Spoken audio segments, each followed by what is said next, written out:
Welcome to our Tuesday live leadership chats. Today I'm talking about the imposter syndrome, or more specifically, self-limiting beliefs. I'd like to start by asking you a question. Just right now, what are you telling yourself? It's that little voice that's inside our head, the echo that comes out when we make decisions or when we sit in meetings or when you're sitting with your coachee. What is that little voice saying sometimes? The sad reality is that for many of us, that little voice is a harsh critic. It loves to point out when we are doing something wrong. Things like I'm not good enough, or I'm not smart enough, or what have I got to offer? I'm a failure, or things just don't work out for me. People just seem to look right through me and don't even see me. Or why does this always happen to me? According to research, as much as 70% of our thoughts are negative and about 95% are repetitive. Many of us fall for these nagging thoughts, and if left unchecked, these can lead to this thing called the imposter syndrome.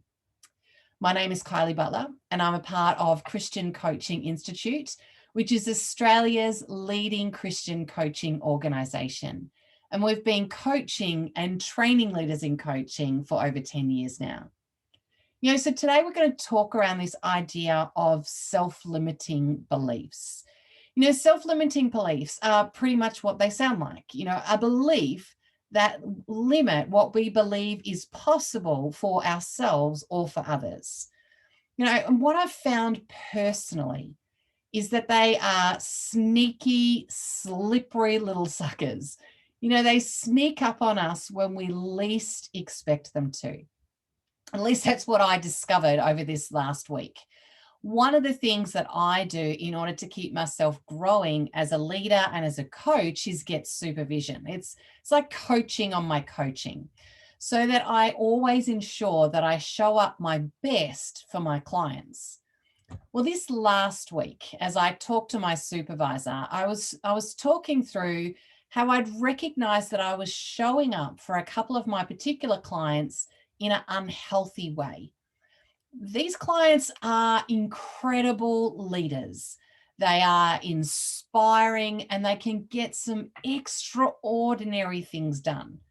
What I realized is that I was actually intimidated by them. And so unconsciously, I was showing up, hoping that they would like me, hoping that they would be impressed by me. And the result just wasn't my best coaching. I wasn't showing up in a way that honored my clients, honored myself, or honored God in the process. So my supervisor helped me to discover that my self-limiting belief was showing up in my coaching sessions. And for me, that was, I'm not good enough. What could I possibly offer these clients who already have it all together? And it needed to stop. So what do you do? What do you do when you recognize you have this self-limiting belief? Well, here are a couple of options for you, and maybe you could even use them in your coaching sessions as well. The first one is to name them. Take the time to name your belief and all of the different connections that it has for you that you know of so far. The second one is to thank them. That belief is there for a reason. At some point in your past, it was probably there to protect you. And they've probably been your companion for a very long time. And at some point, that belief was valid and it had a purpose. But recognize that those beliefs now are not fit for purpose anymore. The third part is to forgive yourself, forgive others, and ask God for any areas of forgiveness that you might need from Him. So forgiveness.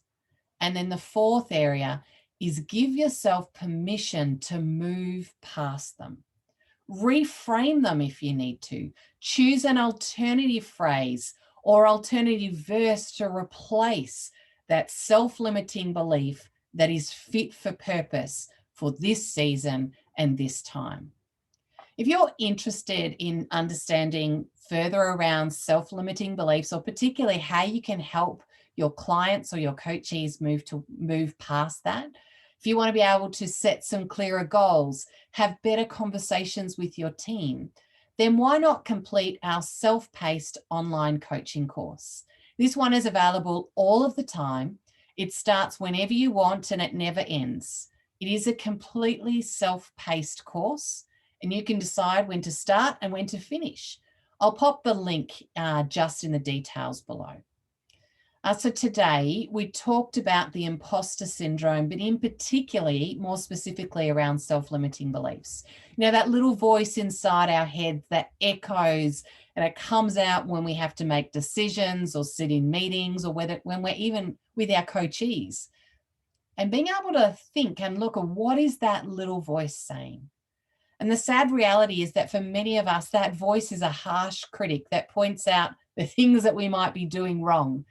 But how do we overcome those self-limiting beliefs? And so we looked at 4 different ways to overcome them.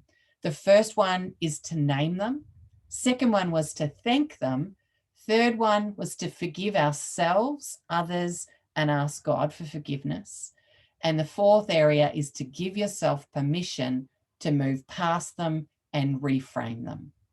Hopefully that's been helpful around some self-limiting beliefs today. Look forward to seeing you next Tuesday at 1 o'clock. Have a great day.